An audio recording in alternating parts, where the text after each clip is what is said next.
Hello, my name is Karen Van Acker and I'm a trauma therapist. I'm jumping on today to make this video in November 2021 because there has been a year and a half of a whole bunch of catastrophes one after another, and it is giving people, or people are experiencing a lot of anxiety around a lot of this stuff. And I was hoping today to just give you some little hints and tips of things that you could do to help yourself control anxiety and get yourself back to a balanced state. So the first thing that I want to have you think about is we are constantly in a state of change. There is never a time that there isn't change going on in our lives. We can often have a false belief that we can have stability, but the truth of the matter is the stability is something you can have for moments in time, but things change. Things are continually changing. Children grow up, we get older if we're lucky. The price of food changes, the price of housing changes, jobs change. We're having climate change. Things change. And what we have to do is learn how to be resilient enough to withstand all of the changes that come at us. Right now, a lot of us are experiencing unemployment, homelessness, threats to our financial situation, a big, huge unknown with regard to climate change, and it's eating at us.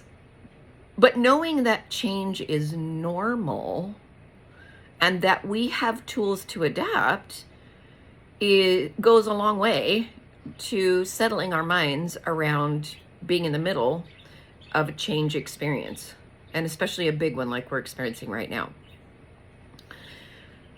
The second thing maybe that you can do to help yourself with things when you're going through big change, in particular big upheaval in your life, is to make sure that you are using the best self-care that you can. And self-care isn't necessarily about going and getting your pedicures and manicures and what have you. It's really about making sure that you are sleeping well. We call that sleep hygiene in technical terms. So what sleep hygiene looks like is making sure that you're setting a bedtime, making sure that you are reducing caffeine and sugar hours before bed so that your body has time to relax, making sure that you're giving yourself at least 2 hours of no screen time before you go to bed, because your brain doesn't know the difference between the light outside and the light that it's getting from a screen.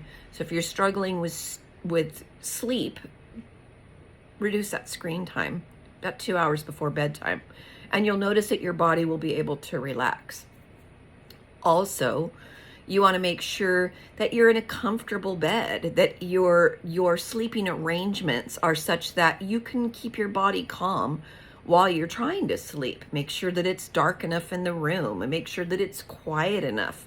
If you have interruptions from loud neighbors and you can't do anything about it, getting a good set of earplugs helps a lot. And making sure, again, no sugar, no caffeine, at least 2 hours before bed, so that your body has a chance to not be processing a bunch of foods, especially sugary, high energy type foods, okay? The next thing you want to do with your self-care, not just sleep, but really pay attention to your nutrition. It sounds weird, but honestly, you really are what you eat. So what you put in your body will affect how your body functions. And there are a lot of things that can increase anxiety, a lot of your foods. For instance, if you're eating a lot of, say, carbs, maybe you're just really a carb person, it makes you feel better to eat carbs, it's comfort foods, potatoes, pastas, breads, that sort of thing. Those things go into our bloodstream and cause us to have sugar spikes, which raises our energy level, but then also we get a big dump, which can cause us to kind of have some wonky depressive system. But if we are constantly eating things that make us do this, our body is going to have an anxiety response to that. it's going to be thinking that we are in danger, and that will increase your body's anxiety responses. Making sure that you're eating enough protein, making sure that you're eating enough omega-3 fatty acids. You can get those from avocados, walnuts, things like that, healthy nuts. Just making sure that you are getting the right types of carbs, making sure that you're not eating a bunch of sugar, you're not eating a bunch of, or drinking a bunch of caffeinated things, making sure that you are reducing that, and, adding in more water. Maybe drink water with lemon in it or something to help flush your system, to get some of those neurotransmitters that cause us to be anxious too.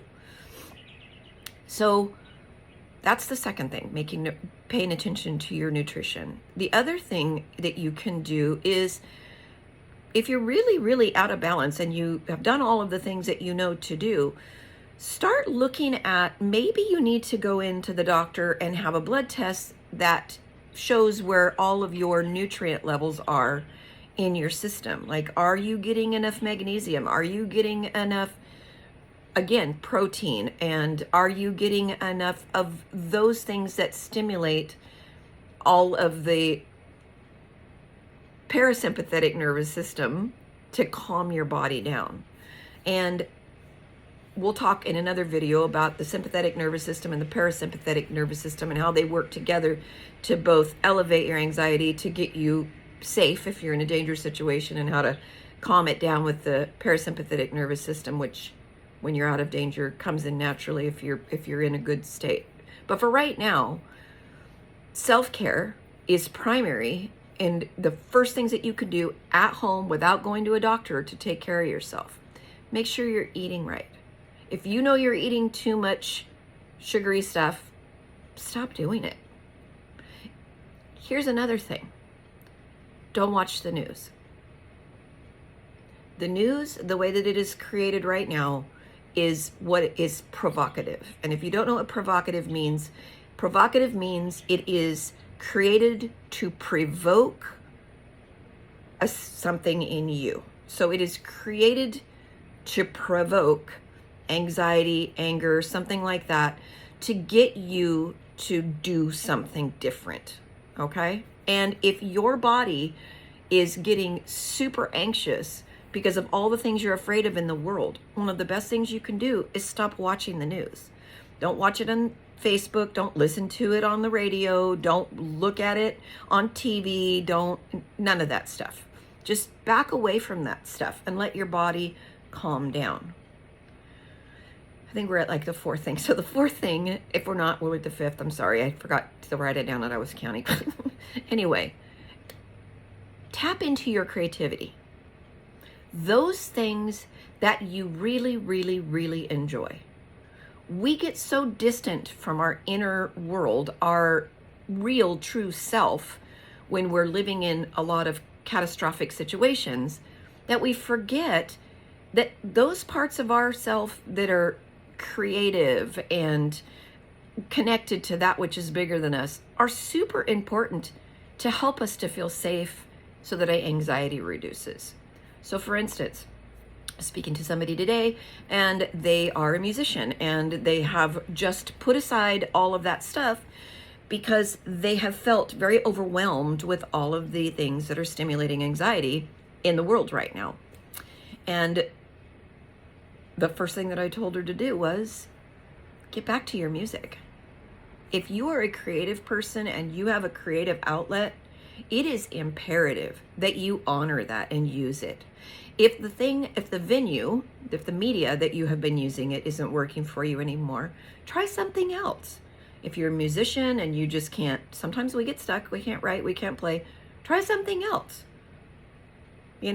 Try painting, or try working with your hands with clay, or whittling something, or making whatever. It could be anything creative. Just try to get your creative self moving forward, so that way you are attending to that inner world. And then, fifth, be intentional. Pay attention to where your mind is going. Is it wandering into the future and trying to control it and trying to fix things that you have no control over and trying to figure out how to make that work for you down the road in 5 or 10 years? That's not helpful. Not when you are in a state of panic, okay? Not when you are having extreme anxiety. Also, don't get stuck in looking at the past. Don't look at the past and be like, oh my God, I wish I couldn't have done that, or I wish I didn't do that, or I wish I would have known better, or whatever. None of that is helpful. What is helpful is being in the moment, being in the day, being here, being now. Okay, what do I want today? How do I want to live my life today? What can I have control over in this moment? And more importantly, what do I want to do that feels good to me, right? Now, I'm not saying exclude family members, especially children, that sort of thing. But maybe if you have something that you enjoy, include them in your creative process. Teach them those things that you do that feel good to you, and then include them in that. And the last thing that I would say is don't should on yourself. We often get stuck in the I shoulda done this, or I should have done that, or I should have been a better person, or I shoulda. Shoulda, should have, should be. It's terrible. It's a terrible thing to do to yourself. Instead of saying I should, and feeling terrible because you didn't, what you can do instead is just be like, okay, that didn't work. What would I like to do now? How would I like to change it? How would I like it to be different? And then work on doing that. Being in the here, being in the now, being intentional, I'm choosing to do something different, goes a long way to reducing anxiety. Anyway, my name's Karen Van Acker. I'm a mental health therapist and a lifestyle coach. Please feel free to look me up on the internet, and I hope this was helpful. Take care.